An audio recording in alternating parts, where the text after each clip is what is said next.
الرجیم بسم اللہ الرحمن الرحیم صلی اللہ علی سیدنا محمد وآلہ الطاہرین اللہم صل علی محمد وآل محمد.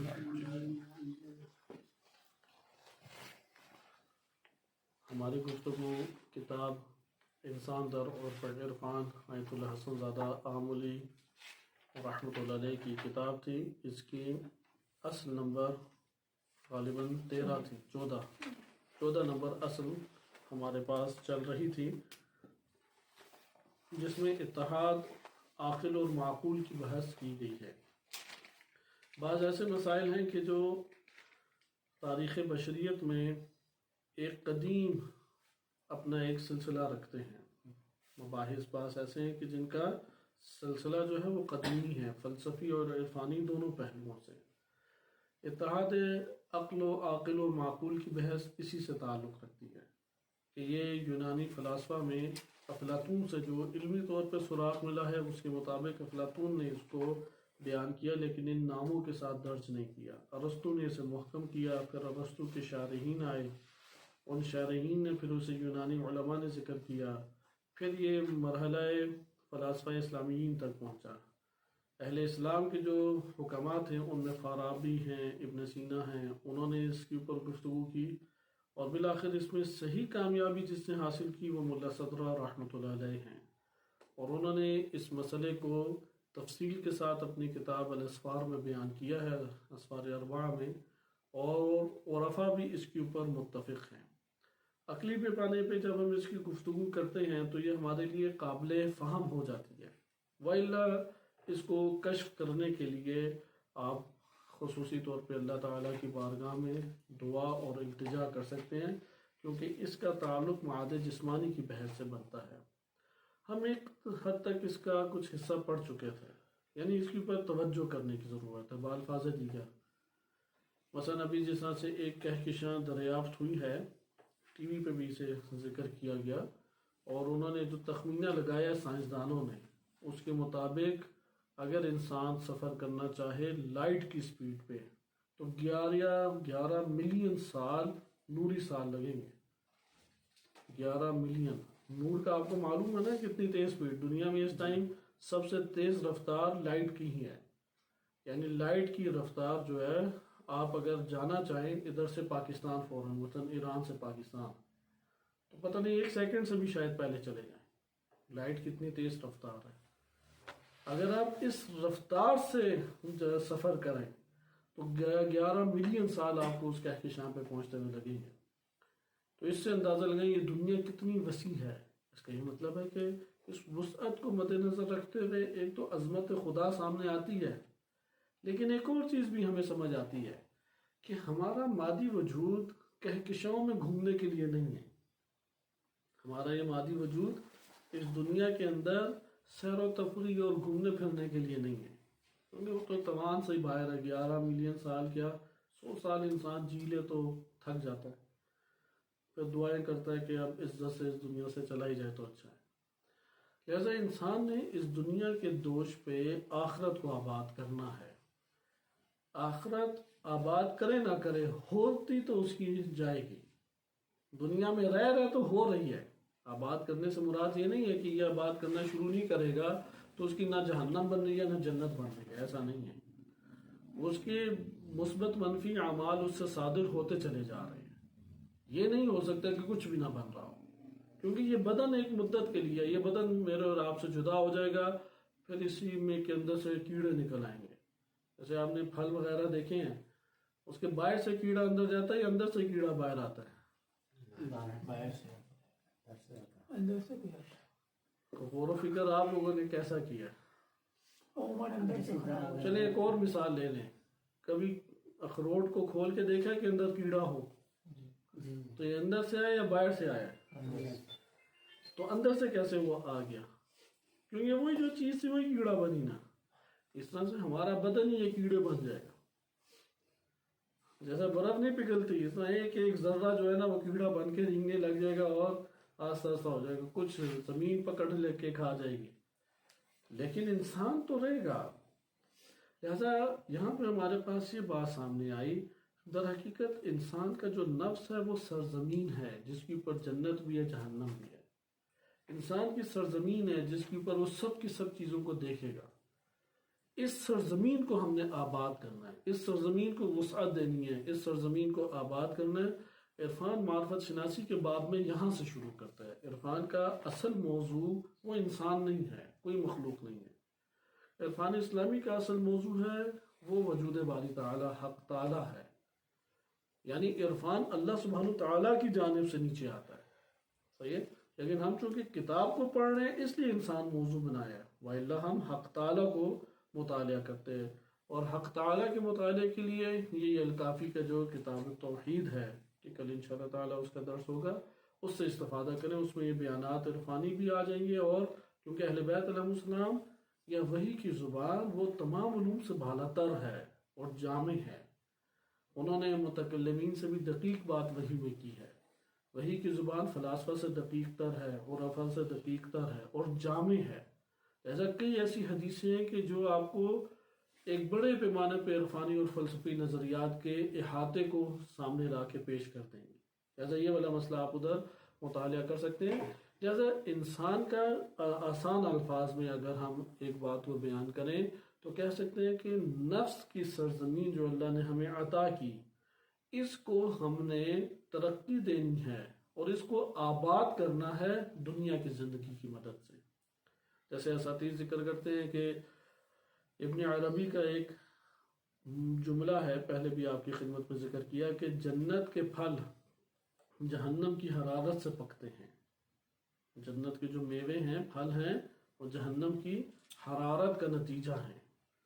ہاں، وہ حیران کن بات ہے کہ جہنم کی حرارت کا نتیجہ جنت کا پھل ہو. تو اس ابن عربی شیخ الاکبر ان کی مراد یہ ہے کہ یہ دنیا جو ہے یہ باطن ہے جہنم کا. جہنم کا باطن ہی دنیاوی زندگی ہے. تلخیاں ہیں، درد ہیں، مشقتیں ہیں، ٹینشن ہے، اضطراب ہے. لہذا یہ دنیا کی زندگی ہے جو جنت کی آباد کاری کا باعث بنے گی. اگر دنیا نہ ہوتی تو جنت بھی نہیں ہے، جہنم بھی نہیں ہے. لہذا باطن جہنم جو ہے وہ دنیا کو قرار دیا ہے، اس لیے سجن المؤمن ہے یہ. تو خلاصہ کلام، دنیا کی زندگی کے ذریعے سے کیا آباد ہوگا؟ ہمارا نفس کی سرزمین آباد ہوگی. اس لیے دنیا کی زندگی کا ہر لمحہ اور ہر ہمارا عمل وہ در حقیقت کسی نہ کسی شے کو جنم دے رہا ہے ہمارے نفس کی سرزمین کے اوپر. اس کو آپ خوابوں میں بھی دیکھتے ہیں، خیالوں میں. مثلا آپ نے کبھی غور کیا یہ خیال کیوں آیا میرے ذہن میں؟ اگر جنوں کا زیادہ خیال آنے لگ جائے، حالانکہ ڈالا جن اس نے خود ہے، باہر والے جن نے نہیں ڈالا، وہ جن کا خیال خود ڈالا، تو آپ پریشان ہو جائے گا کہ یہ جن کا خیال کہاں سے آ گیا. لہذا انسان اپنی سرزمین نفس پہ جو اگاتا رہے گا اسے دیکھے گا. اس کی ایک تفصیل جو ہے وہ اتحاد عاقل و معقول کی ہے اور اس نظام کی ہے کہ یہ کیسے چل رہا ہے. انشاءاللہ اگر فرصت ہوئی تو ہم اگلا درس اس موضوع کے اوپر اختتامی درس قرار دیں گے. اور ارادہ یہ تھا کہ اس بحث کو چھوڑ دیں، یہ تھوڑی سی پیچیدہ بحث ہے، لیکن اس کا چونکہ مادہ جسمانی سے تعلق بنتا ہے، ہماری قیامت سے تعلق بنتا ہے، اس لیے اس کے اوپر غور و فکر کر کے جائیں تو زیادہ مناسب ہے. ہم نے گزشتہ درس میں اس پہلو کو بھی دیکھا تھا کہ ہمارے پاس 6 قسم کی صورتیں آتی ہیں. ان میں سے 3 صورتیں دیکھیں خارج میں، یہ جو ہمارے نفس سے باہر دنیا اللہ تعالیٰ نے خلق کی ہے، اس میں جتنے بھی وجودات ہیں ان کا وجود پہلے ہے یا اس وجود کی حد پہلے ہے؟ آپ کو کیا محسوس ہوتا ہے؟ وجود پہلے آئے گا یا حد پہلے آئے گی؟ حد الوجود پہلے ہوگی. وجود پہلے ہے. لہذا ہونا جو ہے نا، ہستی کو جب بیان کرنا ہے، ہستی کو، تو اسے کہتے ہیں وجود. کائنات کی ساری چیزیں کیا ہیں؟ موجود ہیں. اور جو وجود کی حد ہے، حد سے مراد یہ نہیں ہے کہ جس طرح میز کی حد ہے، اس ٹیبل کی حد ہے، دیوار کی حد ہے، یہ بھی حدود کہلاتی ہیں. لیکن ہماری وجود کی حدود سے مراد کیا ہیں؟ وجود کی حدود سے مراد اس کے جن چیزوں کے اوپر وہ وجود قائم ہے یا اس کو وہ وجود عطا ہے، جو اس کی حدود بنتی ہیں، ان کیا کیا سمیٹے ہوئے ہے یہ وجود، کیا کیا لیے ہوئے ہے یہ وجود، اس کو ہم کہتے ہیں کہ یہ اس کی حد ہے. تو اس کی حد سے جو ہمارے پاس ایک مفہوم اخذ ہوتا ہے، انتزاع ہوتا ہے مفہوم، اس کو ہم کہتے ہیں ماہیت۔ بس حد کا نام ہم نے رکھ دیا ماہیت، اور وجود کا نام وجود رکھ دیا۔ اب خارج میں ابھی تک ہم کہتے ہیں وجود اور ماہیت، یہ لفظ بڑا استعمال کرتے ہیں، صحیح ہے؟ تو اساتذہ نے یہ بات ذکر کی ہے اپنی کتابوں میں کہ خارج میں فقط وجود ہی آپ کو نظر آئے گا، اسی وجود کا جو حد اس وجود کی ہے، اس حد سے جو آپ نے معنی سمجھا ہے، جو مفہوم انتزاع کیا ہے، اس کو آپ کیا نام دیں گے؟ اسے ماہیت نام دیں گے۔ وَإِلَّا خارج میں ساری یہ وجود مادی ہے، اور ایک وجود کیا ہے؟ مجرد ہے۔ بس ایک وجود کیا ہو گیا؟ مادی، جیسا یہ ساری کی ساری چیزیں ان کی اپنی خصوصیات ہیں، اور ایک وجود کیا ہو گیا ہمارے پاس؟ مجرد غیر مادی وجود ہو گیا، وجود ہے غیر مادی ہے۔ حدود سے کیا مراد ہے؟ حد وہی ہے جسے آپ منطق میں بھی پڑھتے ہیں، یعنی اس کی ذاتی خصوصیات ہیں یا غیر ذاتی خصوصیات ہیں، اسی سے وابستہ اس وجود نے کیا سمیٹا ہوا ہے۔ آپ ایک اور تعبیر اس طرح سے بھی بیان کر سکتے ہیں کہ کیا اس نے احاطہ کیا ہوا ہے۔ مثلا منطق کی زبان میں وجود انسان کے بارے میں پوچھیں تو منطق جواب دے گی کہ میں نے جو مطالعہ کیا ہے اس جہان کے اندر انسان کا، علم منطق کا یہ جواب ہے۔ یہ جواب قرآن کریم کا نہیں ہے، روایات اہل بیت علیہ السلام کا نہیں ہے، حکمت اسلامی، فلسفہ اسلامی کا بھی نہیں ہے۔ فلسفہ اسلامی نے اس سے بالاتر ایک اور بات کی، اور قرآن و اہل بیت علیہ السلام نے اس سے بھی بڑھ کر ایک بہترین بات کی، جس کو آیت اللہ جوادی عاملی حافظہ اللہ تعالیٰ نے بہترین طرح سے تعریف کر کے بیان کیا کہ انسان کی تعریف ہے حی متعلق، ایک وجود حی ہے جو متعلق ہے۔ بہرحال ابھی تشریح میں اس کے نہیں جاتے، ہم منطق کی زبان میں کیونکہ آسان زبان ہے، اس کی ہر ایک کو سمجھ آ جاتی ہے، اس سے ہم وجود اور ماہیت میں فرق پہلے پڑھیں، کیونکہ اتحاد عاقل معقول اور اس کے زمرے میں یہ مقدمات ہیں اس بحث کے۔ وجود اور ماہیت میں منطق نے جب اس جہان میں مطالعہ کیا انسان کا، تو اس بات کو جانا کہ انسان میں حیوان، اس جو وجود انسان ہے، یہ وجود انسان ایک جہت سے دیکھو تو حیوان ہے، کیونکہ حواس خمسہ سے کام لیتا ہے اور ارادے کی مدد سے حرکت کرتا ہے، ارادے کی مدد سے، اس کو نام منطق نے اسے حیوانیت قرار دی ہے، صحیح ہے؟ ہمارے یہاں اردو میں چونکہ جانور کہنا ایک قسم کی توہین آمیز جملہ بن جاتا ہے، تو اس لیے وہ ہمیشہ ذہن ادھر لے جاتے ہیں۔ وَإِلَّا حیوان ایک علمی اصطلاح کے طور پہ ہے جو حواس خمسہ کو استعمال کرے اپنی زندگی میں اور ارادے کے ساتھ حرکت کرے، تو بس یہ حیوان ہے۔ اگر ایک انسان کی زندگی فقط اسی دائرے کے درمیان گزر بسر کر رہی ہے تو وہ جان لے کہ وہ حیوانی مرحلے پہ زندگی بسر کر رہا ہے، حواس خمسہ سے ہی بس استعمال کرتا ہے اور ارادہ کر کے کبھی حرکت اپنے ہاتھوں کو دے رہا ہے، کبھی زبان کو دے رہا ہے، کبھی حلق میں چیزیں اتار رہا ہے، کبھی گھوم پھر رہا ہے، مختلف طرح سے حرکت، صرف اس کی حرکت ہے ارادی حرکت، تو یہ حیوانیت ہے۔ ادھر سے منطق نے ایک اور بھی نقطے کو اخذ کیا، جہان میں اس نے دنیا میں مشاہدہ کیا انسان کا، اور اس بات کو پھر منطق نے جانا کہ جو وجود انسان ہے، اس وجود کی ایک اور اہم ترین خصوصیت یہ ہے کہ یہ غور و فکر کرنے والی مخلوق ہے۔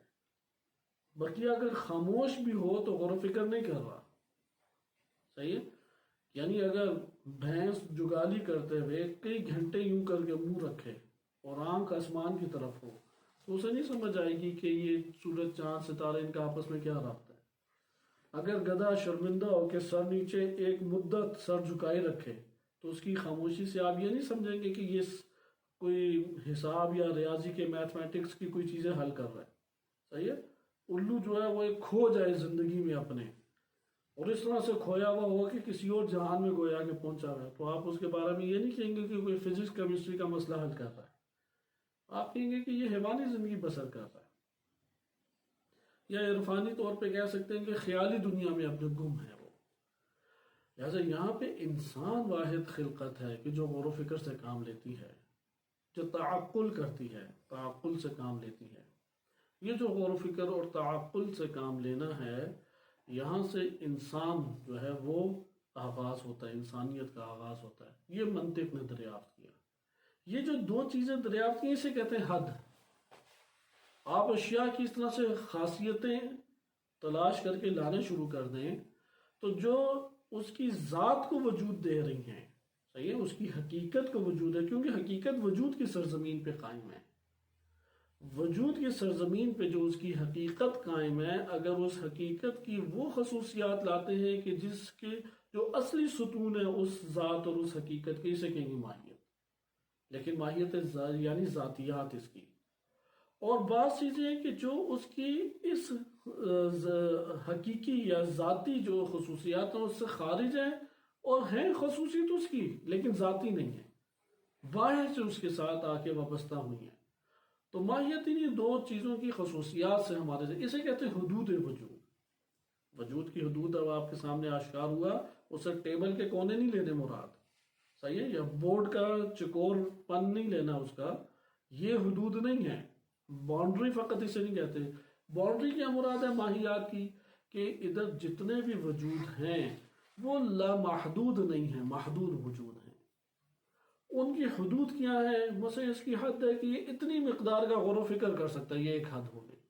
یہ اتنی مقدار کا چل سکتا ہے، چلنے کی حد اس کی یہ ہوگی. یہ اتنی مقدار کا کھا سکتا ہے، یہ ایک حد ہوگی. اس کو پھر منطق نے آ کے منظم کیا اور حد اور رسم کے نام سے اس نے دو عنوان دیا، اور حد تام، حد ناقص، رسم تام، رسم ناقص. یہ جو تعریف ہے یہ ماہیت کی تعریف ہوتی ہے، وجود کی تو تعریف نہیں ہوتی. لہذا بس ماہیت آپ کسے آپ کہیں گے خارج میں ماہیت کا ہے، کہیں گے کہ ماہیت ہم کہتے ہیں وجود کی حدود کو. وہ ایک وجود یعنی کائنات میں دو طرح کے وجود ہیں. ایک وہ وجود ہے جس سے کوئی حد ہی نہیں ہمیں پتہ لگ رہی، اس کی حد ہماری پکڑائی میں آ ہی نہیں رہی، اس کی حدود. یہ اللہ تعالیٰ کا وجود ہے. فقط اللہ سبحانہ وتعالیٰ ہے کہ جو لامحدود ہے، چونکہ اس کی حد ہی نہیں ہماری گرفت میں آتی تو حد اس کی بیان بھی نہیں کر سکتے. بعض ایسی مخلوقات ہیں جو یعنی غیر اللہ جتنے بھی ہیں، نبی صلی اللہ علیہ وسلم سے لے کے ائمہ و انبیاء علیہ السلام سے لے کے جتنے بھی وجودات ہیں ان کی حدود ہیں.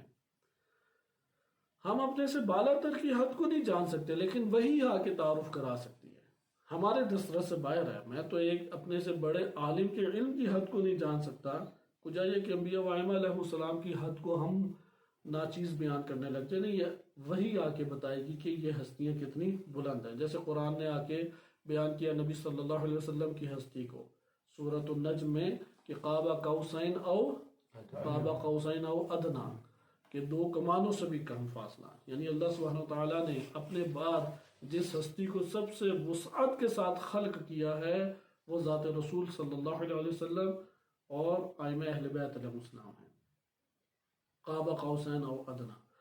لہذا یہ بات جب ہمارے سامنے آ گئی کہ ہر وجود کی حدود ہیں، ان حدود سے ایک مفہوم ذہن میں ہمارے پیدا ہوتا ہے، ان حدود سے ایک انتزاع کرتے ہیں مفہوم. درست ہے؟ یہ جو ہم انتزاع کر رہے ہیں اس کو ہم کہتے ہیں ماہیت. اس کا نام کیا رکھ دیتے ہیں ہم؟ ماہیت.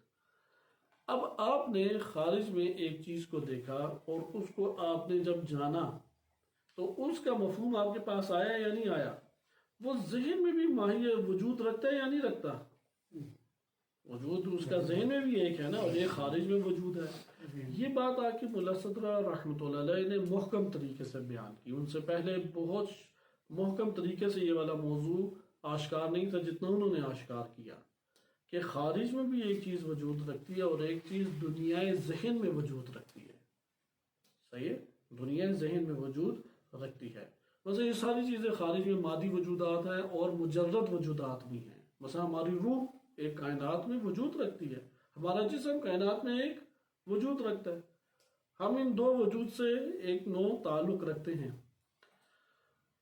اب ہم کسی وجود کو جب جانتے ہیں تو وہ وجود ہمارے اندر بعین ہی منتقل ہو جاتا ہے کیا، یا اپنی جگہ پہ قائم رہتا ہے؟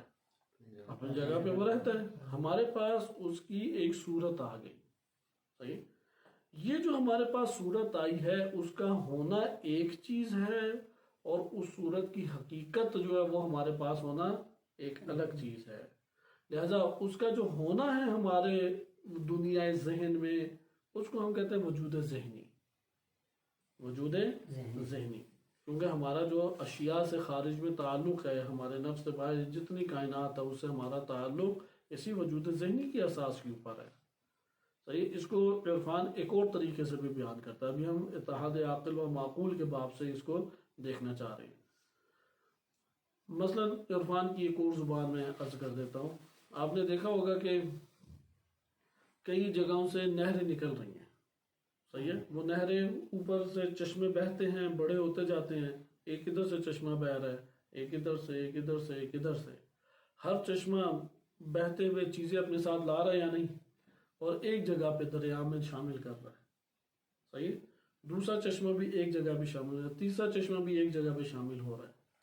اس کو یہ ساری کی ساری چیزیں وہ پکڑ پکڑ کے بھی اپنی خصوصیت کو لا رہی ہیں. حواس خمسہ اسی طرح سے ہیں. نفس کا میں حصے مشترک ایک ہمارے جنبہ ہے نفس کا، اس کے اوپر سارا کا سارا وہ آشکار کر رہے ہیں. اسے کہتے ہیں حصے مشترک. اب یہ ایک اور تعبیر ہے. حواس ہمارے آنکھوں سے ایک چیز پکڑیں. ایسا ہوتا ہے نا کہ آپ جس چیز کو کھا رہے ہیں اس کی خوشبو بھی اسی ٹائم سونگ رہے ہیں. ایسا ہے یا نہیں؟ جب آپ خوشبو سونگ رہے ہیں اور کھا بھی رہے ہیں اور اس میں نوالے چبانے کی آواز بھی سن رہے ہیں، ہوتا ہے یا نہیں؟ کیا آپ جب یہ تینوں کام کر رہے ہیں تو ایک میں مشغول ہونے کی وجہ سے دوسرے سے غافل ہوتے ہیں؟ دوسرے میں مشغول ہونے سے تیسرے سے غافل ہوتے ہیں؟ یہ خصوصیت ہمارے نفس میں ایک پہلو کو ہے. اس لیے علامہ حسن زادہ عاملی رحمۃ اللہ علیہ فرماتے ہیں کہ اللہ سبحانہ و تعالیٰ کا ایک اسم ہے، لا یشغلہ شأن عن شأن، کہ ایک شان دوسری شان سے اس کو مشغول نہیں کرتے. یعنی ایک کے ساتھ مشغول ہے تو ایسا نہیں ہے دوسرے سے غافل ہو جائے. صحیح ہے. شاغل عن کیا ہوتا ہے کہ ایک سے مشغول ہے تو دوسرے سے غافل نہیں ہے. یہ ہو سکتا ہے ایک ہی وقت میں کثیر سے مشغول ہو، ہر ایک سے الگ الگ ایک رابطہ ہے. ذات باری تعالیٰ کی ذات یہ ہے. اللہ سبحانہ و تعالیٰ نے اس کا مظہر انسان کو بھی بنایا. انسان کی یہ جو حصہ مشترک ہے وہ کئی چیزیں بیک وقت اندر باہر سے اس کے اوپر ابھر رہی ہیں، لیکن اور نفس ان سب کے ساتھ مشغول ہے. مشغول ہوتے ہوئے بھی ایک سے مشغول ہونے سے دوسرے سے غافل نہیں ہوتا. یہ ایک اور تبیین ہے، ایک اور بیان ہے خارج سے ہمارا رابطہ. اسے حواس خمسہ کو 5 نہروں سے تشبیہ دی گئی ہے. کبھی 5 جاسوسوں سے تشبیہ دے دی جاتی ہے. جاسوس پکڑ کے لاتا ہے، نہریں بہتی ہیں تو سب کچھ لے کے آتی ہیں جہاں سے گزر رہی ہوتی ہیں اور سب کچھ حوالے کرتی ہیں. اب یہ تعبیرات ان میں سے ایک تعبیر یہ بھی ہے کہ آپ جب تعلق قائم کرتے ہیں تو آپ 4 قسم کی معلومات آپ کے پاس آتی ہیں. کتنی قسم کی؟ 4 قسم کی. یہ ملا صدر رحمۃ اللہ علیہ نے آ کے اس کو منظم کیا. ایک معلومات ہے حس کے درجے پہ. وہ کیا کہلائے گی؟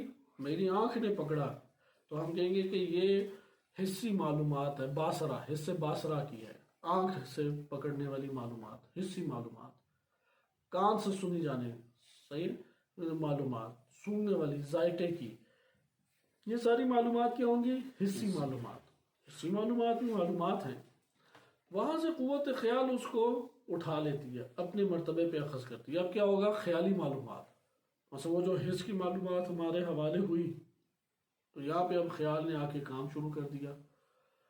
مثال کے طور پہ کیسے کام شروع کیا؟ ایک کو دوسرے سے ملایا، دوسرے کو تیسرے سے ملایا، اور کئی قسم کے مثلا ایک بہت بڑا ہیروں کا پہاڑ ایجاد کر لیا.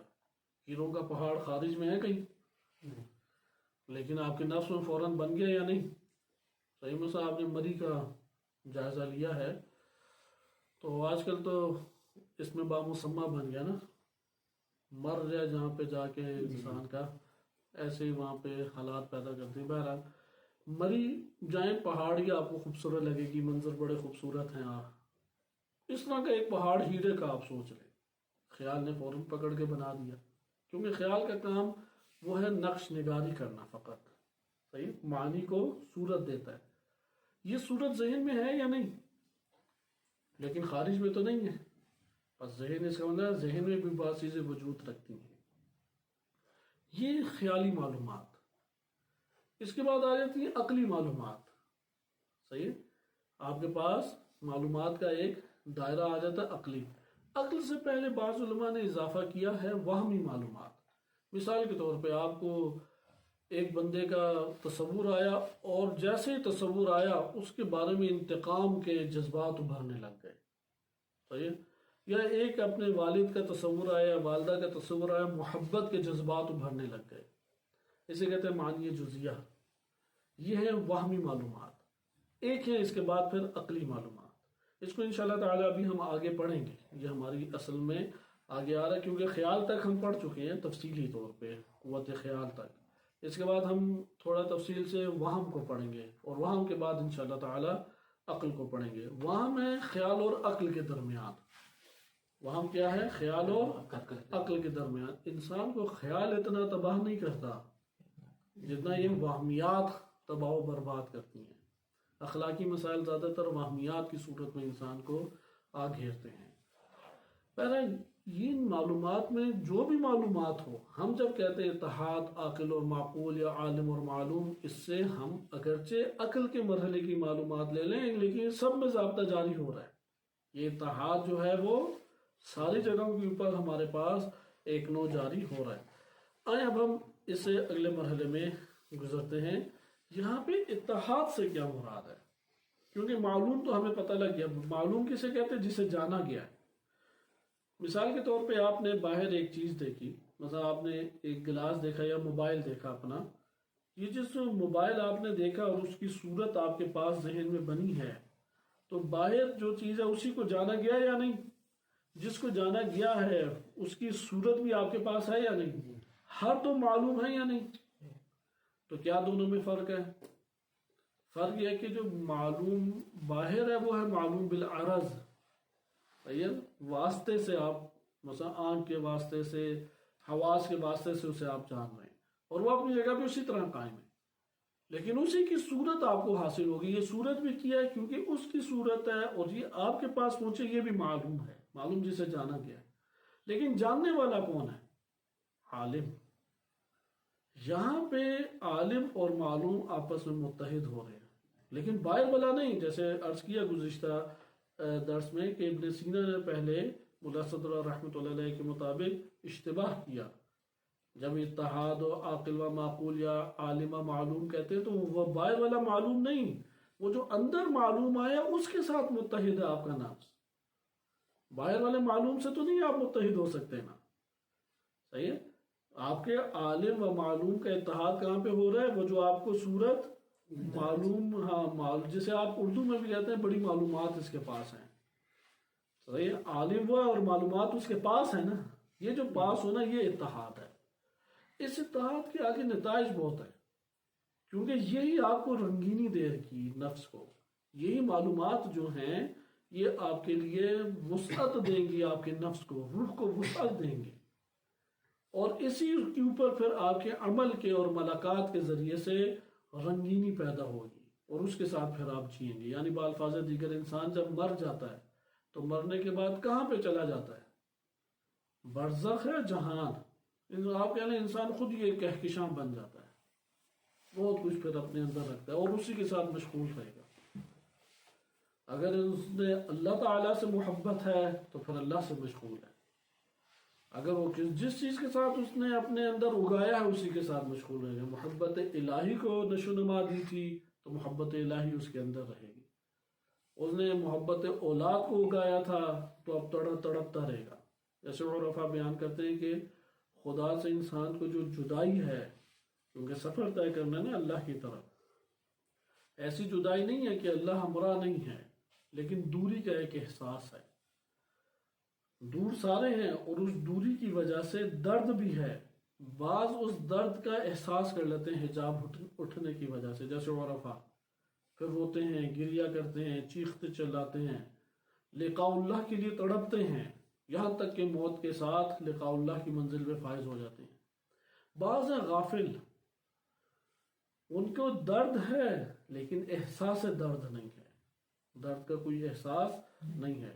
بہرحال وہ جو ہمارا اگلا جہان ہے وہ اسی طریقے سے ہے کہ نفس کی سرزمین کے اوپر جو اگایا ہے وہی اسے کاٹے گا۔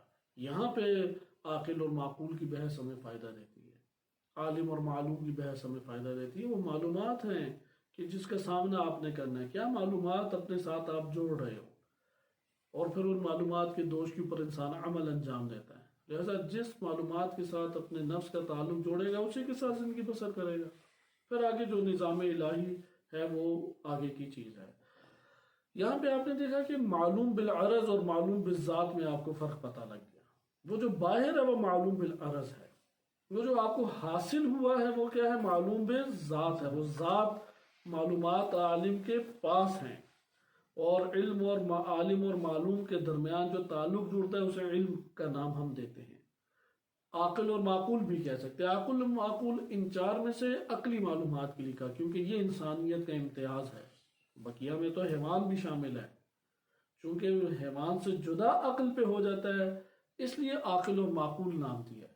وَإِلَّا ہم یہ بھی کہہ سکتے ہیں کہ متوہم، جس کا توہم اس نے کیا ہے، اور وہم، ہم متخیر اور خیال بھی کہہ سکتے ہیں.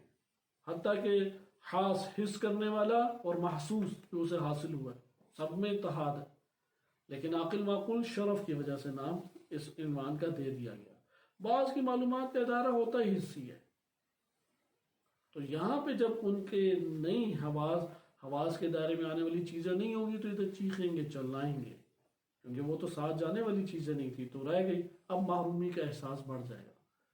جیسے سورۃ التکاثر میں بھی ہے نا، الہاکم التکاثر حتی زرتم المقابر، جب قبروں میں پہنچ جاؤ گے تو پھر زیارت کرو گے. جب زیارت کرو گے ابھی تو تمہیں الہاکم التکاثر، کثرت نے کیا کیا ہے؟ لاہویات میں مبتلا کر دیا ہے. یہ کثرت سے نا ہمارا نفس اس ٹائم کثیر چیزوں سے وابستہ ہے. زندان اسی لیے سخت لگتا ہے کیونکہ کثرت چھن جاتی ہے تو پھر اسے وہ بند کمرہ ہی نظر آتا ہے. اور جب بند کمرہ نظر آتا ہے تو یہاں پہ اب اندر سے گھٹن اسے ہوتی ہے، کیونکہ اس کے حتی زرتم المقابر، اب قبر کا ایک بڑا منظر گویا کہ دیکھ لیا اس نے، تھوڑی سی دنیا اس کے ہمراہ ہے. تو یہ جو لاہویات کے ساتھ تکاثر انسان کا ہے اس کی وجہ سے وہ غافل ہو جاتا ہے. موت ان سب سے آ کے کاٹ دے گی. جب کاٹے گی تو اب دیکھے گا نفس کو کیا حاصل تھا. اب نفس کی معلومات ہی حصی تھی تو وہ حصی دنیا تو رہ گئی. اب یہاں پہ یہ جہنم ہے انسان کے لیے. منجر پن دیکھے گا، پیاسا دیکھے گا، بھوکا دیکھے گا، تلخیاں دیکھے گا، مشکلات دیکھے گا، کیونکہ حصی دنیا تو رہ گئی تو وہ رنگینی تو چلی گئی. اب ادھر فقر ہے، بنجر اس کی روح کی سرزمین یا نفس کی سرزمین پڑی ہے.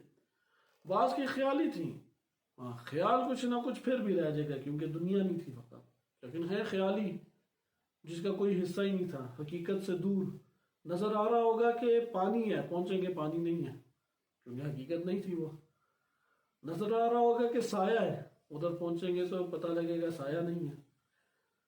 اس کے بعد آ جائے گی عقلی جو معلومات ہیں یہ حقیقت رکھتی ہیں. بہرحال خیال کی دنیا کے اور بھی ہیں، ہم قوت خیال کو قوت وہم کے ساتھ نہ ملائے تو بہتر ہے، کیونکہ خیال صرف ایک رنگین تصویر بناتا ہے، لیکن خیال کا قلم جو ہے اس کی سیاہی پر موقوف ہے، یا اس کو جو آپ معلومات فراہم کرتے ہیں وہ اسی کے مطابق تصویر کشی کرے گا. رنگینی جو ہے قبر میں وہ قوت خیال کی اساس پر ہے. بالکل اسی طرح جیسے اس دنیا میں رنگینی کس کی طرف سے ہے؟ قوت خیال یہ رنگینی دیتا ہے انسان کو. خلاصہ کلام یہاں پہ اتحاد ہمارے پاس چاروں مرحلوں کی معلومات پہ ہو سکتا ہے، لیکن اب ہم آئیں اتحاد کی نوعیت میں. اب ہم باہر کی دنیا سے اندر آ گئے. بس آپ کو یہ پتہ لگ گیا کہ اتحاد عاقل و معقول، اتحاد عالم و معلوم، یہ باہر کی دنیا سے نہیں اس طرح تعلق رکھتا. یہ اتحاد اندر کی دنیا میں ہے. باہر کی معلومات جو باہر اشیاء پڑی ہیں ان کے ساتھ اتحاد نہیں ہو رہا، ان کا جو اندر منتقل ہوا اس کے ساتھ ہو رہا ہے. ہاں یہ ضرور ہے کہ باہر کو اندر منتقل کرو غور و فکر کر کے. جیسے 11 ملین دور ایک کہکشاں ہے، ادھر میرا جسم پہنچ سکتا ہے؟ ابھی فی الحال نہیں پہنچ سکتا، کیونکہ میں لائٹ کی رفتار پہ بھی سفر کروں تو 11 ملین کس نے زندہ رہنا ہے. لیکن میں اندر منتقل اسے معلومات بنا کے کر سکتا ہوں یا نہیں؟ بس. اور پھر اس کے ساتھ جی سکتے ہیں یا نہیں؟ جی سکتے ہیں. یہ اس دنیا میں انسان کا کمال ہے. اس لیے چھوٹے قد سے یہ نہ سمجھیں کہ روح بھی اتنی ہے، اور بڑے قد سے یہ نہ سمجھیں کہ روح وسیع ہے. ممکن ہے وہ چھوٹے بچے جتنی روح ہو، 2 × 2 اسے پتہ ہی نہ لگے کہ ہے کیا. صحیح. اس لیے جسم سے مراد نہیں ہے. اس لیے انسان کے پاس جو معلومات فراہم کرنے کا اللہ نے نظام رکھا ہے وہ کہکشاؤں کو احاطہ بھی کر سکتا ہے اور معلومات بنا کے اپنے نفس کے ساتھ متحد کر سکتا ہے اور پھر اپنے نفس کی سرزمین کے اوپر انہیں زندہ کر سکتا ہے, انہیں انشاء کر سکتا ہے, ایجاد کر سکتا ہے, خلق کر سکتا ہے. آیا اب ہم یہ دیکھیں اتحاد کس نوعیت کا. آیا خارج میں ہم یہ دیکھتے ہیں کہ وجود اور ماہیت دو مرکب چیزیں باہر موجود ہیں. آپ کہیں گے دو مرکب تو مجھے کوئی نہیں نظر آئی. اس لیے آیت اللہ ضیائی حفظہ اللہ تعالی اپنے دروس میں انہوں نے یہ بات ذکر کی ہے کہ وجود اور ماہیت اس یعنی آپ کی حقیقت اور آپ کا وجود اس طرح سے متحد نہیں ہے. آپ کی حقیقت اور آپ کا وجود اس طرح سے متحد نہیں ہے جیسے دیوار اور سفید رنگ. یہ بھی تو متحد ہے نا, اس طرح نہیں ہے. آپ سفیدی ہٹا دیں پھر سیاہ رنگ نہیں, اس طرح سے کوئی اتحاد نہیں ہے. خارج کی ابھی بات کی جا رہی ہے, ابھی نفس کی طرف نہ آئے. خارج میں وجود ہمارا اور ہماری ذات کا تعلق یعنی وہ حدود, حد اور وجود خارج میں ایک ہی ہے. ایک وجود ہے جس کی حد سامنے نمایاں ہو جاتی ہے, ایک وجود ہے حد ہی نہیں ہے اس کی, لا محدود ہے وہ اللہ سبحانہ وتعالی کی ذات ہے. یہ جو وجود حدود رکھتے ہیں, وجود جن کی حد ہوتی ہے اسے کہتے ہیں حد. ماہیت ہے, وجود وجود ہے, اس کی حد کا کیا نام رکھ دیا, ماہیت. لیکن وہی ماہیت ہم نے سمجھا ذہن میں. اس لیے خارج میں وجود اور ماہیت کا آپس میں مرکب ہونا سفید رنگ اور دیوار کی مانند نہیں ہے, بلکہ ہم یہ کہیں گے کہ اصل میں وجود تھا, اس وجود کی حدود تھی, ان حد کا نام میں نے ماہیت رکھ دیا. اس لیے ایسا ترکیب ایسی نہیں ہے. لیکن یہاں پہ اب ہم ایک اور ہے, بس ایک اتحاد کا تو ہمیں پتہ لگ گیا کہ یہ جو وجود اور ماہیت کا اتحاد ہے یہ دو الگ چیزوں کی ترکیب نہیں ہے, بلکہ باہر وجود ہی وجود ہے.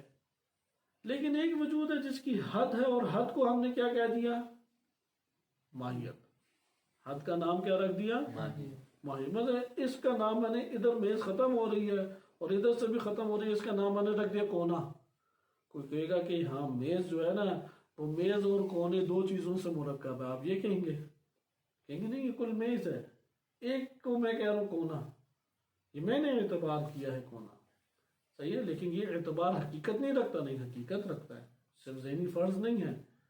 مثلا اس کونے کا میں تصور کروں تو یہ ذہنی فرض ہے, یا باہر حقیقت بھی رکھتا ہے, حقیقت بھی رکھتا ہے. لیکن میز جو ہے وہ کونے سے اور میز سے مرکب ہے, یہ صرف میز ہے, کونے سے مرکب ہے یا نہیں, یا میز کی حد ختم ہو رہی تھی تو میں نے اس کا نام کونا رکھ دیا. کون سی چیز صحیح ہے, کونے اور میز, یہ اپنے کونے سے اور میز مرکب ہے یا نہیں. میز ہی میز تھی, لیکن اس میز کی جب حد ختم ہو رہی ہے تو اس جہاں پہ حد ختم ہو رہی ہے میں نے اس کا نام کونا رکھ دیا. جہاں پہ حد ختم ہوگا وہاں اس کو کونا ہے. تو پھر مرکب ہوئی کیا, کونے اور میز دو الگ الگ چیزیں ہوئی, الگ الگ چیزیں. مثلا یہ کونا کس سے بنا ہے, کونا میز سے, اور میز کس سے بنی ہے, کونے سے. کونا کوئی بھی کونا ہو سکتے ہیں. بس کونا یہی نا, اس کا مطلب یہی عرض کر رہا ہوں نا. آپ کہیں گے اصل میں یہ لکڑی تھی, یہ لکڑی ایک جگہ ختم ہو رہی ہے. جب یہ لکڑی ختم ہو رہی ہے تو ہم اس کا نام کیا رکھ دیتے ہیں, کونا. صحیح ہے.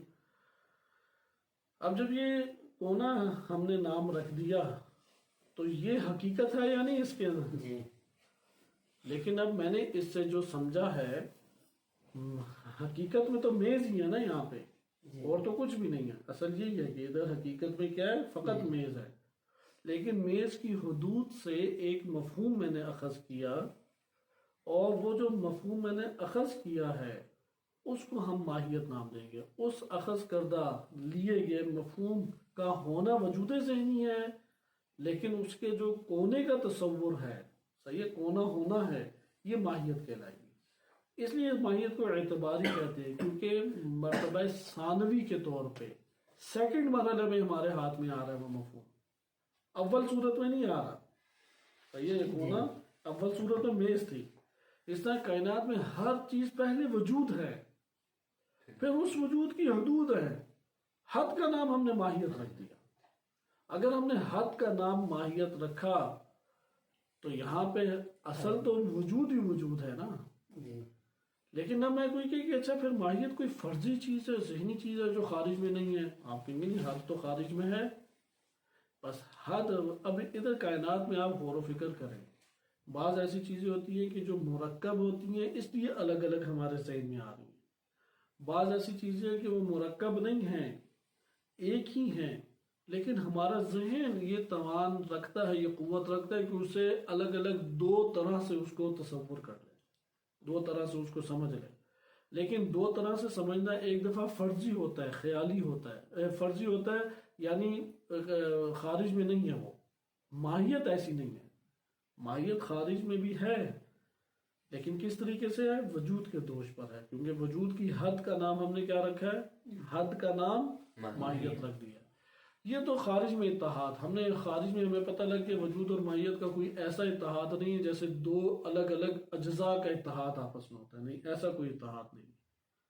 خارج میں فقط وجود ہی وجود ہے. اللہ تعالیٰ نے جو وجودات دیے ہیں ان وجودات کی ظرفیت کے مطابق اور قابلیت کے مطابق ان کی حدود ہیں. ان حدود کو ہم کہتے ہیں ماہیت. اور ان حدود کی وجہ سے ایک وجود دوسرے وجود سے کیا ہو رہا ہے؟ جدا ہو رہا ہے. صحیح ہے؟ ایک وجود دوسرے وجود سے جدا ہوتا جا رہا ہے اپنی حدود کی وجہ سے. اب آپ آ جائیں نفس کی طرف.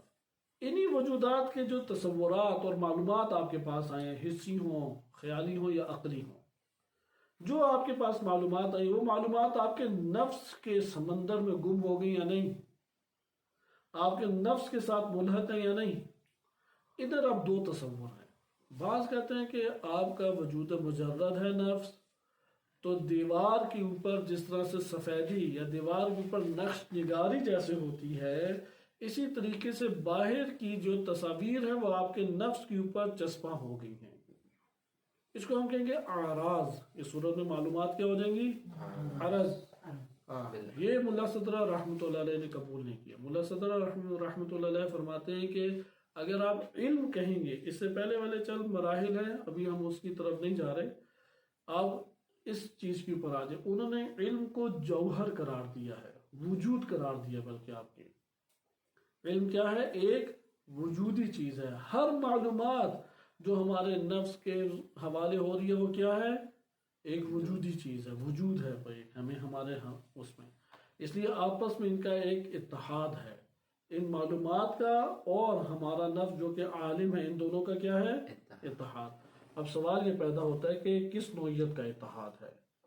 صحیح ہے؟ یہ تو پتہ لگ گیا کہ معلومات ہمارے پاس حاصل ہوتی ہیں، کسی بھی مرتبے کی معلومات ہوں، حسی ہوں، خیالی ہوں، وہمی ہوں، عقلی ہوں، کسی بھی مرحلے کی معلومات ہوں تو فرق نہیں پڑتا. متحد کس سے ہو رہی؟ ہمارے نفس سے. نفس عالم ہے اور وہ معلومات کہلائیں گی. ادھر کہتے ہیں معلومات اور عالم کا اتحاد. باہر تو ہم نے دیکھ لیا وجود اور ماہیت کا جو اتحاد ہے، وہ اس میں اتحاد ایسا نہیں ہے کہ دو اجزاء کا اتحاد کہلائے، ایسا نہیں. لیکن ادھر تو ہمارے پاس وہ معلومات پہلے نہیں تھی، بعد میں آئی ہیں. تو ہمارے نفس کے ساتھ وہ معلومات جب متحد ہو رہی ہیں تو یہ اتحاد کس نوعیت کا ہے؟ یہ اتحاد کس نوعیت کا ہے؟ اس سے آپ کو یہ بھی پتہ لگے گا جیسی معلومات آپ اپنے وجود کے حوالے کریں گے اسی کے ہمراہ ہماری زندگی بھی بسر ہوگی. حتیٰ کہ اس دنیا میں بھی اسی کے مطابق زندگی بسر ہوتی ہے. مثلا ابھی اس سے پہلے معلومات آپ ملک کے حالات کے اوپر آ جائیں، اس کی معلومات لے رہے تھے. ادھر آگ لگی ہوئی ہے، ادھر قتل ہو گیا، ادھر چوری ہو گئی، ادھر فنا ہو گیا. آپ اندر کرب ایک محسوس کریں گے یا نہیں؟ کوئی آپ کو مشکل نہیں پیش آئے گی؟ ایک کرب اور تکلیف تو ہوتی ہے نا انسان کو، بری خبریں سن کے. آپ اگلے مرحلے میں آ جائیں. مثال کے طور پہ آپ کو بیان کیا جاتا ہے کہ امن و امان ہے، خوشحالی ہے، آپ کے لیے بہترین کل کھانے کا اہتمام ہے، سیر اور تفریح کے لیے ہم جائیں گے. یہ معلومات آپ کو ایک رونق محسوس ہوتی ہے یا نہیں؟ انسان معلومات کے دائرے میں حقیقت میں جیتا ہے. یہ نقطہ ہمیں جاننا چاہیے. حقیقت میں اپنے معلومات کے دائرے میں جی رہا ہوتا ہے. مثلا اگر کسی کا فرزند ہے، وہ فرزند وفات پا چکا ہے، اسے نہیں خبر یہ خوش و خرم ہے یا نہیں، لیکن جیسے ہی اس کی معلومات ملتی ہیں کہ وہ نہیں ہے اس دنیا میں، پھر دنیا کی اس کے اندر کی کیفیت بدل جائے گی. اس لیے روایات اہل بیت علیہ السلام فرماتی ہیں ایک تو گناہ جنم نہ لے، دوسرا ایک اہم فلسفہ حسن ظن رکھو. کسی کے بارے میں بھی سوء ظن نہ رکھو. خود اپنے آپ کو تکلیف دو گے، یار یہ پیسہ کھا جائے گا، یہ تو اپنا مطلب ہی بس نکلوانا چاہتا ہے، اسے تو نظر ہی میں آتا ہوں کہ سارے کے سارے میرے اوپر ہی چڑھ دوڑتا ہے، صحیح یہ تو میرے ساتھ یہ کرنے لگا ہے، کل تو میرے ساتھ اس طرح سے ہو جائے گا، میں ابھی جا رہا ہوں تو فلاں مجھے مثلاً ایکسیڈنٹ نہ ہو جائے. حسن ظن اللہ کے اوپر رکھیں. جو چیزیں ہماری قدرت سے باہر ہیں وہ قدرت الہی میں ہیں. ہر چیز قدرت الہی میں ہے، لیکن بعض اللہ کی قدرت کا اور علم کا تقاضا ہے کہ اس نے ہمیں اختیار دیا ہے، بعض اختیار میں ہیں. لہذا حسن ظن آپ کے اندر کی دنیا کو روشن رکھے گا، خوش رہیں گے. حاسد جو ہوتا ہے نا، حسد کرنے والا، وہ ہمیشہ غمگین رہتا ہے، خوش نہیں رہتا. کہتے یار ہمیشہ اسی کی تعریف ہوتی رہتی ہے، یہ سارے جگہ پہ کمال لے جاتا ہے، اس کا تو کام یہ ہے کہ پوری دنیا کی میری طرف سے نگاہیں ہٹا کے اپنی طرف مبذول کرا دے. حاسد کی سوچیں ہی ہوتی ہیں کہ یار میرے پاس آتا ہی نہیں ہے، یقیناً اس کا کوئی اس سے مطلب ہے. وہ کہے کہ نہیں، اگلے کے پاس کمال ہے، اللہ تعالیٰ مجھے کمال دے تو بہت خوب ہے. سوچے نہ اس کے بارے میں، زیادہ سوچے گا تو حسد میں مبتلا رہے گا، مقایسہ کرے گا اپنا یا اس کے ساتھ، وہ کہے گا یار یہ دیکھو میں کاش میرا بھی میانہ قسم کا قد ہوتا تو یہ ہوتا، کیا یہ اتنا لمبا مجھے بنا دیا اللہ نے. بعض کہتے ہیں یار میرا قد کیوں چھوٹا ہو گیا، میرا پیٹ کیوں نکل آیا، میں اتنا پتلا کیوں ہوں. خوش نہیں ہے انسان. مثبت چیزیں ابھارے گا، خوش رہے گا. معلومات کی دنیا میں انسان زندگی بسر کرتا ہے، اس بات کو ذہن نشین رکھیں. اپنی معلومات غافلانہ بھی نہیں ہونی چاہیے. حقیقت پر مشتمل معلومات ہو تو عالی ہے ذہن، انسان کے بلند انسان ہے. اگر غیر حقیقی، خیالی، قبیح چیزوں کی معلومات ہیں تو پھر انسانیت کے دائرے سے نیچے گرنا شروع کر دے گا. بس اب آگئی ساری کی ساری بات کس کے اوپر؟ دنیا میں بھی انسان کا مقام آیا اس کے ظاہری جسم کے تناسبات کے اوپر ہے یا اس کی معلومات کے اوپر ہے؟ علم کا مال ہے اس کا.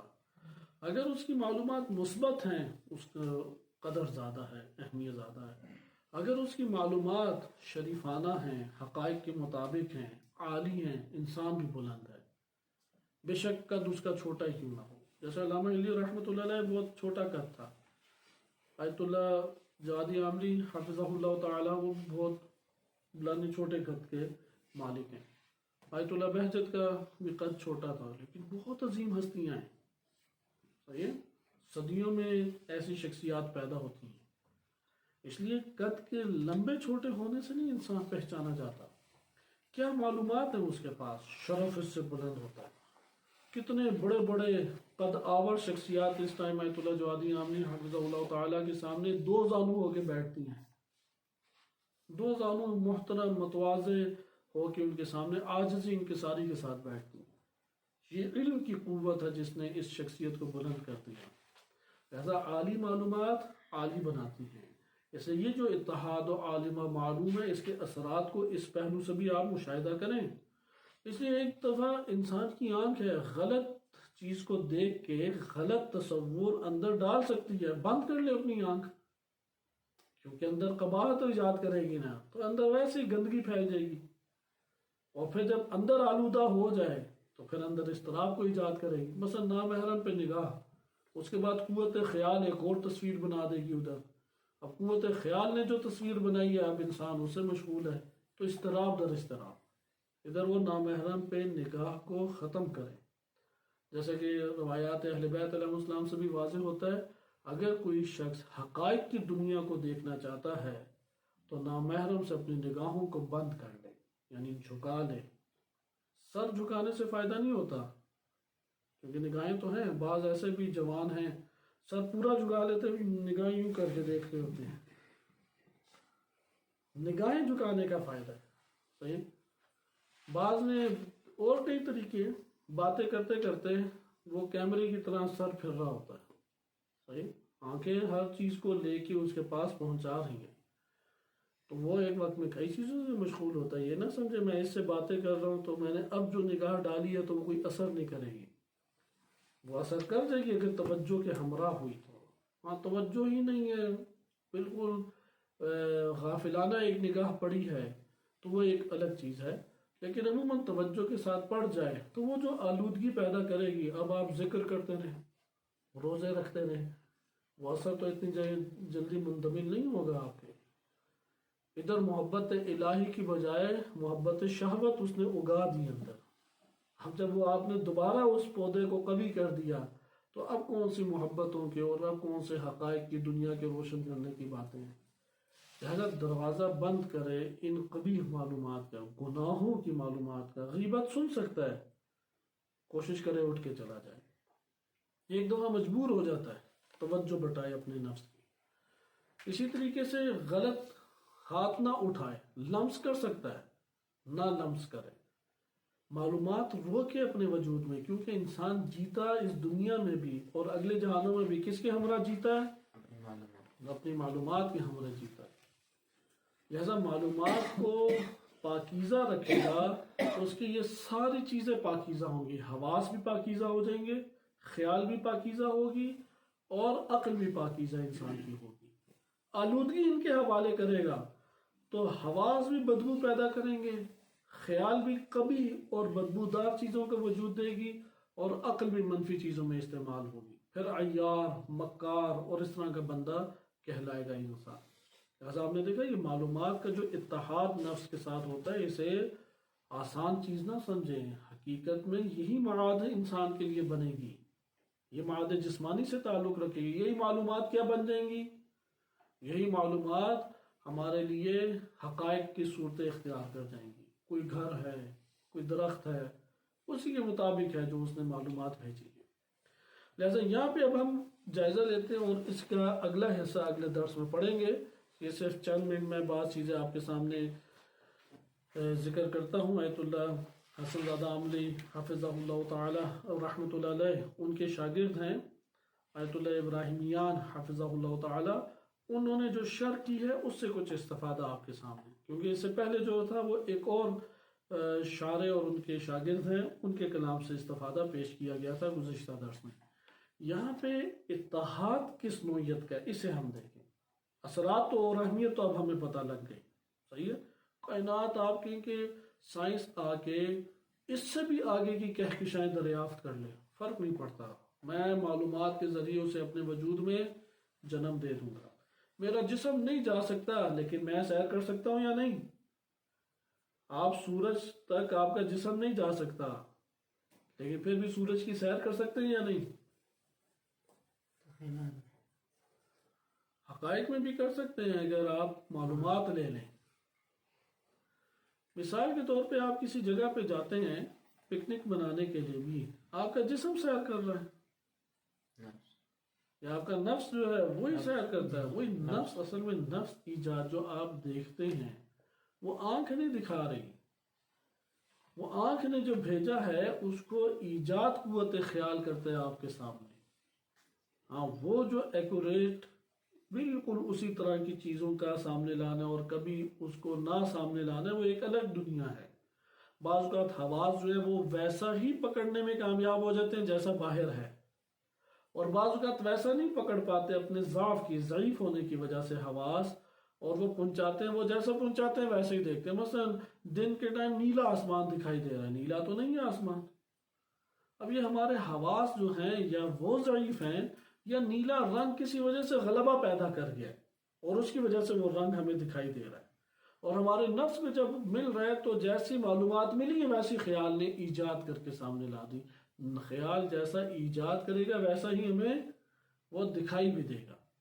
مثلا کسی بندے سے آپ نے بڑا ڈرایا ہو اسے، اور وہ حقیقت میں بڑا پرامن شخص ہو، اور آپ کو اندر سے یہ معلومات ہے کہ یار یہ آئے گا جیب سے ہاتھ ڈالے گا اور پسٹل نکال کے مار دے گا، وہ جیب سے ہار ڈالتا ہے تاکہ آپ کو تحفہ دے، تو خیال آپ کو کیا دکھا رہا ہے؟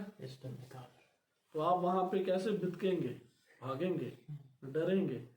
معلومات میں انسان زندگی بسر کرتا ہے، معلومات کو خوشگوار بنائیں، ذکر الہی کے ساتھ آباد کریں۔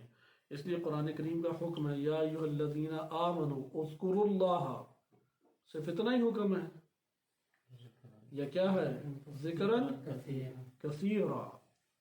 اس لیے قرآن کریم نے منافقین کا جو تعارف کرایا ہے اس میں یہ تعارف کرایا کہ نماز ہی نہیں پڑھتے یا ذکر ہی نہیں کرتے، یا یہ تعارف کرایا ذکر کرتے ہیں اور نماز بھی پڑھتے ہیں، نماز پڑھتے ہیں۔ قرآن نے جس منافق کا تعارف کرایا ہے وہ نمازی ہے یا نہیں؟ وہ ذاکر ہے یا نہیں؟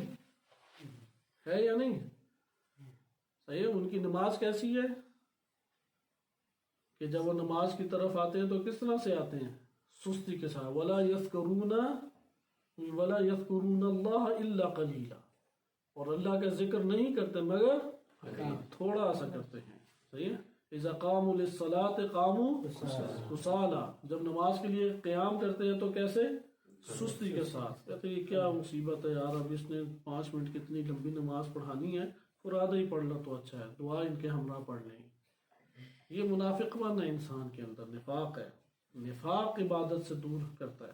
صحیح ہے۔ انہا لکبیرۃ الا علی الخاشعین، خاشعین کے اوپر نماز بہاری نہیں، بلکہ سب کو مشکل لگے گی، کیا ٹینشن ہمارے لیے پڑ گئی ہے۔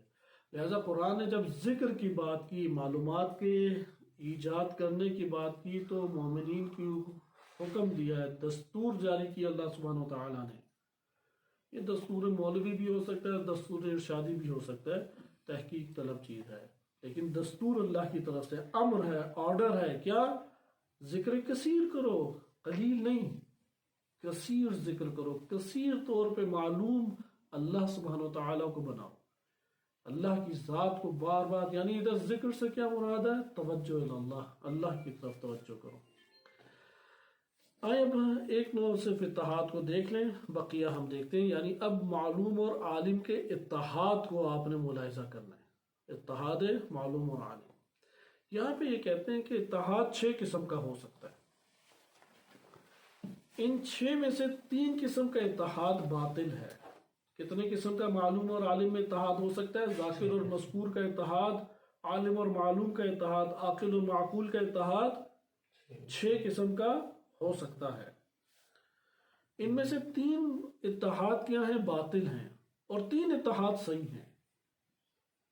3 اتحاد کیا ہیں؟ باطل، اور 3 اتحاد صحیح ہیں۔ لہذا اتحاد سے کیا مراد ہے؟ ابھی ہم قسموں میں نہیں جاتے، اتحاد سے کیا مراد ہے؟ تو یہاں پہ کہتے ہیں یعنی کس نوعیت کا اتحاد ہے، اس کو ہم دیکھیں۔ اتحاد 2 چیزوں کا جمع ہونا، ضروری نہیں ہے کہ 2 اجزاء ہی ہمیشہ جمع ہوں، جیسے وجود اور ماہیت کا میں نے بتایا، 2 الگ الگ اجزاء نہیں ہے کہ جمع ہوں، ایک ہی ہے، لیکن اس کو ہمارا نفس ذہن جو ہے وہ اعتبار اس طرح سے کرتا ہے کہ وہ 2 الگ الگ مفہوم اس کے بنا دیتا ہے۔ لیکن یہاں پہ اتحاد اجزاء میں بھی ہو سکتا ہے، اور اعتبار کر کے بھی ہم ایک اتحاد کو بیان کر سکتے ہیں۔ یہاں پہ پہلی قسم کا اتحاد کیا ہے؟ 2 وجود جو ایک دوسرے کے عرض میں ہیں، برابر ہیں، درست ہے؟ جیسے میں اور یہ میرے سامنے میز پڑی ہوئی ہے، 2 الگ الگ وجود، آپ کا وجود، میرا وجود، ان کا آپس میں اتحاد ہو۔ یہ ہو سکتا ہے آپس میں متحد ہو کے کاملاً ایک ہو جائیں؟ 2 روحیں ایک بن سکتی ہیں؟ نہیں ہو سکتا۔ 2 نفس ایک نفس نہیں بن سکتے۔ اسی لیے یہ جب کہا جاتا ہے نا یہ نور واحد تھے، اس کا مراد یہ نہیں ہے کہ ایک ہی نور تھے، ایک چراغ تھا، اس کے اوپر لو جلی تھی اور وہ لو اندھیرے میں جل رہی تھی، یہ مراد نہیں ہے۔ جیسے کہ عرض کیا کہ اس سے مراد یہ ہے کہ وہ ہم مرتبہ ہیں باطنی ولایت میں۔ بعض علماء نے اس طرح سے ذکر کیا کہ وہ ہستیاں ہم مرتبہ ہیں باطنی ولایت میں۔ یہاں پہ بس آپ نے دیکھا کہ 2 الگ برابری میں جو وجود ہوں وہ ایک کبھی بھی نہیں ہو سکتے، یہ اتحاد باطل ہے۔ 6 اتحاد میں سے 3 کیا ہے؟ باطل۔ باطل پڑھیں گے صحیح والے اگلے درس میں، باطل ابھی بس یہ 2 اتحاد آپس میں باطل، مثلا زید بھی ہے اور عمر یا بکر بھی ہے، تو دونوں کے اتحاد آپس میں وجود نہیں کر سکتے، دو الگ الگ وجود رہیں گے۔ دوسرا اتحاد، دو مفہوم ہیں دونوں ایک ہو جائیں، ہرگز نہیں ہو سکتا۔ دو مفہوم میں ایسا اتحاد، جیسے ایک ہے دروازہ اور ایک ہے دیوار، دونوں الگ الگ مفہوم ہیں، یعنی مفہوم دروازہ مفہوم دیوار، دونوں آپس میں متحد ہو جائیں اور دروازہ دروازہ نہ رہے اور دیوار دیوار نہ رہے، ایسا کوئی اتحاد وجود میں آ سکتا ہے؟ دو مفہوموں میں بھی، بس دو وجود میں بھی نہیں ہو سکتا، دو مفہوموں میں بھی نہیں ہو سکتا اتحاد۔ یہ باطل ہے کہ کاملاً یہ جو ہے ایک دوسرے سے جدا ہیں۔ تیسری صورت، دو ماہیات آپس میں ایک دوسرے کے مقابلے میں موجود ہے، یہ ہے گھوڑا اور یہ ہے مثلا انسان، یہ دونوں ماہیات آپس میں متحد ہو کے ایک ہو سکتی ہیں؟ نہیں ہو سکتی۔ ادھر اتحاد سے مراد ٹچ کرنا نہیں ہے، یہ بھی یاد رکھیں۔ مثلا میز کو ٹچ کیا تو کہ یہ دونوں متحد ہیں، یہ والا اتحاد مراد نہیں ہے۔ یہ تو دونوں کا ایک آپس میں تعلق ہے۔ آکسیجن اور ہائیڈروجن والا اتحاد بھی مراد نہیں ہے دو اجزاء کا، صحیح ہے؟ وہ دو اجزاء، ہائیڈروجن الگ ہے اور آکسیجن کیا ہے؟ الگ ہے، یا کاربن ڈائی آکسائڈ الگ ہے اور آکسیجن الگ ہے۔ دو مالیکیولز کا بھی اتحاد وہ کبھی بھی ایک نہیں ہوں گے۔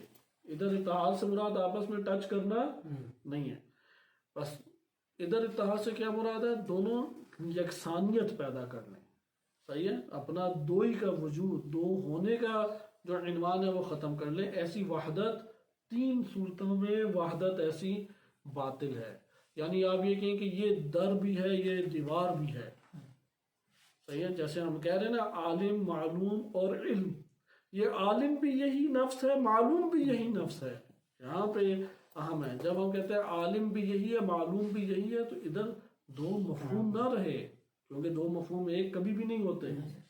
ادھر دو ماہیتیں نہیں رہیں، وہ جو ماہیت معلوم تھی، صحیح ہے، اور ادھر جو میری ذات ماہیت ہے، ان دو میں اتحاد ہو کے ایسے کہیں گے یہ عالم بھی ہے یہ معلوم بھی ہے، کہیں گے نہیں، دو ماہیتیں تو نہیں آپس میں ایک ساتھ متحد ہو سکتی، دو وجود بھی نہیں ہو سکتے، دو مفہوم بھی نہیں ہو سکتے۔ پھر آپ کہیں گے کہ پھر کون سے اتحاد ہے یہ اتحاد پھر کس نوعیت کا ہے؟ چوتھی صورت کا انشاءاللہ ہم اتحاد اس میں دیکھیں گے کہ اتحاد سے کیا مراد ہے۔ یہ مراد نہیں ہے دو مفہوموں کا ایک ہو جانا اور اس کو دونوں نام دے سکنا، یا دو وجودوں کا ایک ہو جانا اور ان دو وجودوں کو دونوں نام دے سکنا، یا دو ماہیتوں کا ایک ہو جانا اور انہیں دونوں نام دے سکتے ہیں۔ یہ تین اتحاد باطل ہیں، بقیہ تین اتحاد ممکن ہیں۔ یہ اگلے درس میں ملاحظہ کریں گے۔ صلی اللہ علیہ سیدنا محمد وعلیہ الطاہرین۔